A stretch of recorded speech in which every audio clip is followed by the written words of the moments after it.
Intronisation du président de la coordination, Al-Poula. Alors, je t'ai vu rogner là. Non, mais rogner, c'est ma proposition depuis longtemps. Allez, vas-y. Depuis longtemps, ma proposition, je suis pour le Conseil national des sages et non pour les coordinations. Parce que les coordinations aujourd'hui, ça divise ou ça rassemble? Oui, bon, aujourd'hui en Guinée, ça divise presque. C'est devenu trop politique. Et vous vous souvenez que dans le gouvernement précédent, les coordinations ont impacté beaucoup plus dans les prises de décision dans le gouvernement précédent. Et ça continue. La coordination Al-Poula, la coordination Manding, la coordination forestière, la coordination de la Basse-Côte, je sais aujourd'hui que c'est une sorte de division qui est là, parce que chacun est en train de se protéger.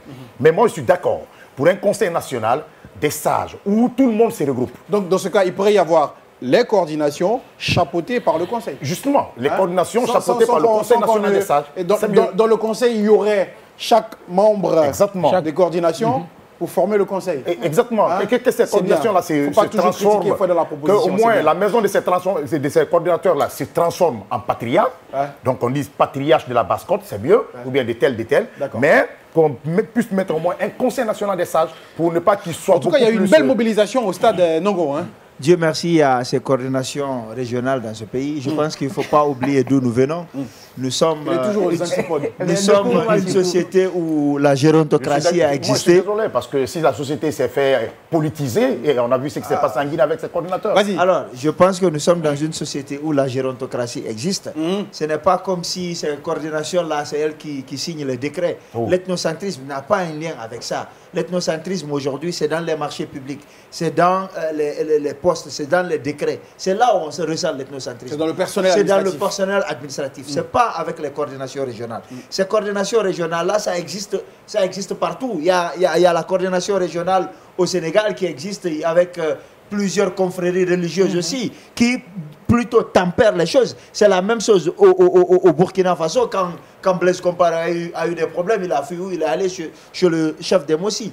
Je pense que le roi des Mossi, il faut éviter de dire que ce sont les coordinations régionales qui sont à la base des problèmes ethniques que nous avons. C'est complètement faux. Ces coordinations régionales-là sont des coordinations qui existent. C'est une structure, c'est une autorité morale qui travaille avec leur communauté. C'est aussi simple que ça. Oui, déjà, il faut rappeler que le président actuel, il a déjà signifié qu'il souhaite une coalition des différentes coordinations. Ce n'est pas comme s'il y avait une division entre les coordinations. Il a demandé à ce que les coordinations se rencontrent. Et c'est normal d'ailleurs dans tout pays qu'on ait des coordinations, des groupements de ce genre. C'est tout à fait normal. C'est plutôt le regard des gens même qui voient un problème dans ce problème, qu'il y a problème en fait. Parce que même l'ethnie dont on parle aujourd'hui, il y a des gens qui vous disent non, moi je suis guinéen, je ne suis pas tel. C'est n'importe quoi en fait. On a le droit de dire qu'on est forestier, on a le droit de dire qu'on est Peul sans avoir une étiquette quelconque. On peut affirmer notre identité culturelle tout en respectant l'identité culturelle des autres. Il faut valoriser cela. Il faut qu'on accepte aujourd'hui que les gens affirment leur identité, leur appartenance culturelle en respectant l'appartenance culturelle des autres. C'est l'union de la différence. C'est ce qu'il faut aujourd'hui.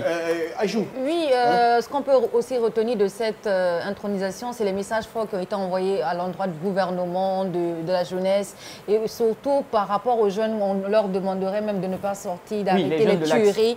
Par exemple, par rapport au gouvernement, d'arrêter de tuer pendant des manifestations. Ce sont des messages forts. Et je pense qu'en fait, comme vous l'avez dit, on peut affirmer son identité tout en respectant l'identité de l'autre. Mais il faut savoir ses limites et ne pas offusquer l'autre, c'est tout. Mais est-ce qu'on est formaté par rapport à ça? C'est là où le bas blesse un peu. D'accord. Après, cette intronisation n'a pas été aussi ça n'a pas forcément eu l'unanimité parce qu'il y avait des petits bobos au début. Non, c'était depuis le décès de Sans-Loi. Juste, il fallait mettre une transition et que quelqu'un assure, un intérimaire, que quelqu'un assure, et ensuite passer maintenant peut-être à l'élection. Donc, ce qui s'est fait comme ça, et puis ils sont entendus. C'est vrai qu'il y a eu des petits bobos, mais en amont, ça s'est réglé très rapidement, et ça s'est vite réglé bien avant ce jour. Alors, donc, vive la communauté Al-Poula. Oui, Seigneur a posé une question importante. Est-ce que nous sommes formatés pour ce genre de choses? Moi, je dis oui. Il n'y a qu'à voir le jumelage qui existe, les mariages qui existent entre les différentes ethnies. Tous les problèmes ethniques que nous avons, c'est quand il y a vote. Après, c'est fini. C'est quand il y a politique. C'est quand il y a politique. Quand il s'agit après, c'est fini. Non, ça, c'est les autorités morales. C'est justement le problème. Je ne rejoindrai jamais sur ça. Jamais. Je suis d'accord pour le respect des cultures. D'accord.